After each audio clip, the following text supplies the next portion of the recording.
விழுப்புரம் சாலாமேடு அஷ்டவராகி கோவிலில் வசந்த பஞ்சமி உற்சவ விழா.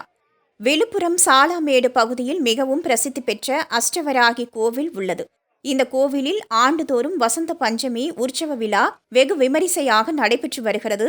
அதுபோல் இந்த ஆண்டு 14ஆம் ஆண்டாக வசந்த பஞ்சமி உற்சவ விழா கடந்த 9ஆம் தேதி மாலை பத்ரகாளி பூஜையுடன் தொடங்கியது.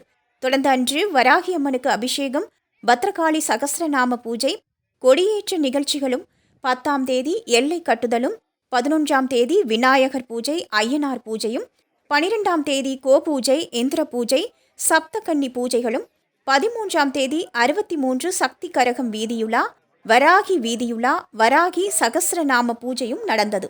இதைத் தொடர்ந்து முக்கிய நிகழ்வாக நேற்று முன்தினம் காலை 9 மணிக்கு ஸ்ரீ சூக்த பூஜை, சுமங்கலி பூஜை, உழவர்கள் பூஜை நடைபெற்றது. பின்னர் வராகி பைரவர் திருக்கல்யாண நிகழ்ச்சிக்காக மாலை 6 மணிக்கு மாப்பிள்ளை அழைப்பும், இரவு 8:30 மணிக்கு வராகி பைரவர் திருக்கல்யாண நிகழ்ச்சியும் நடந்தது.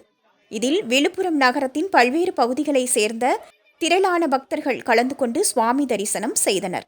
இரவு 9 மணிக்கு திருப்பள்ளி பூஜையும், வராகி பைரவர் வீதி விழாவும், மாலை 6 மணிக்கு 63 சக்திகள் விளையாட்டு விழாவும், இரவு 9 மணிக்கு கும்பம் கொட்டுதலும் நடைபெற்றது.